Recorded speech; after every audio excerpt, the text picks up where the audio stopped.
So today I wanted to show you how to make almond milk in Pampered Chef's Deluxe Cooking Blender. But before I do that, I did want to just run through really quickly what other things the Deluxe Cooking Blender does. It does have a heating element built into it, so that means you can do so many more things than just use it as a blender.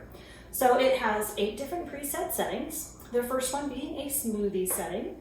Our second one is the alt milk setting that we're going to use, so alternate milks or alternative milks. It has a grind setting for things like nut butters, hummus, things like that. Our heated settings include a soup setting where you can use raw vegetables and make soup. We have a heated puree setting.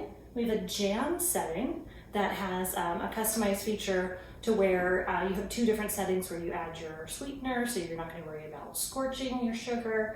And then we have a sauce setting as well that is great for things like nacho cheese sauce, gravies, Alfredo sauce. We have a customized option to where you can adjust both the heat of the blender, of the cooking element, and the speed of the blades. And then we also have a heated wash setting, which is amazing. But today we're just going to use our alt milk setting. I'll go ahead and plug this in here. And so a great thing about the blender, because it is a heating element, is that you have some safety features like a knuckle guard and a helper handle, so you can pick things up safely instead of grabbing the pitcher and burning yourself. So we have our pitcher filled up with 5 cups of water. It's actually just a little bit low there.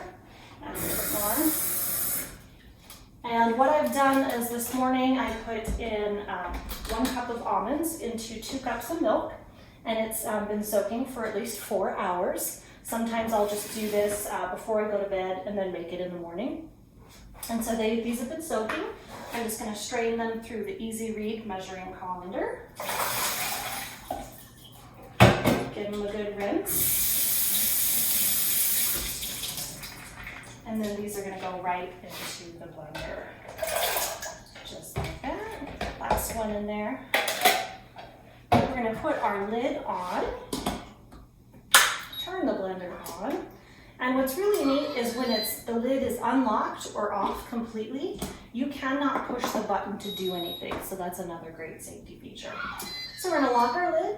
We're going to turn to alt milk, and I'm going to press start. So here we go.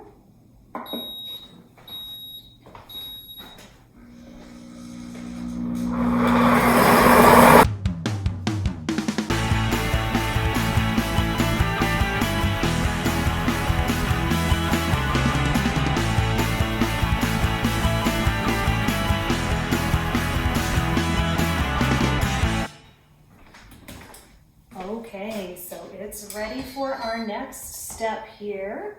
And what we're gonna do is I'm gonna use our family size quick stir pitcher. My smaller one I plan on using for something else this week, but usually I use our smaller one. This is a gallon size, but like I said, I usually use the half gallon size.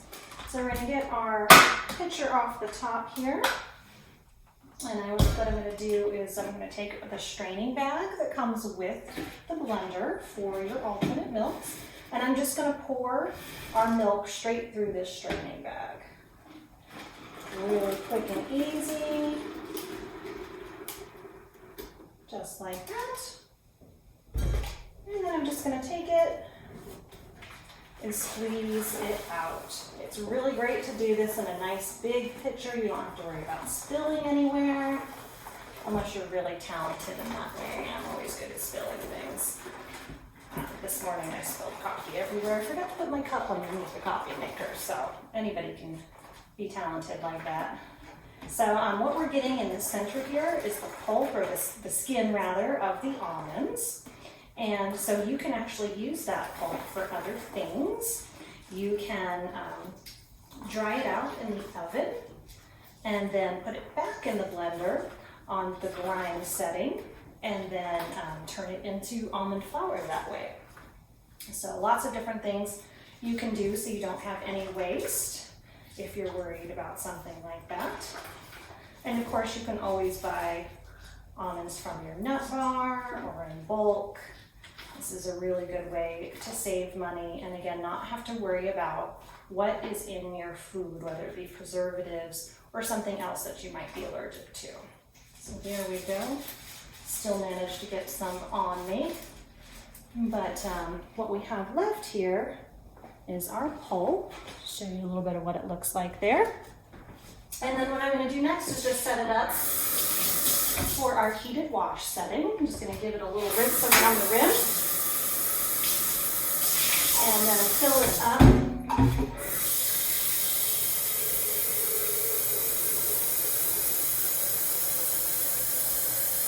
3 cups of water. And you want to be sure that you don't ever submerge your pitcher in the sink. It has electronics on the bottom. So that's why it has a heated wash setting. This is not meant to go in the dishwasher. And like I said, it's not meant to be submerged in the sink either. I'm going to do 1 drop of soap. And what this is going to do next is it is going to heat up to, once I get my rinsed here,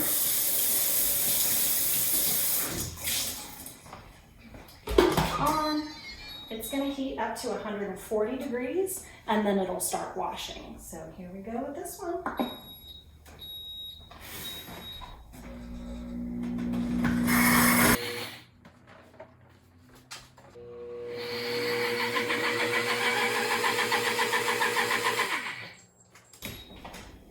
Okay, that's it. It is done and clean. How cool is that? No dishes to do, no dishwasher to empty. You simply just dump out the pitcher. So that's it. Milk in 5 minutes. Homemade milk. It's amazing.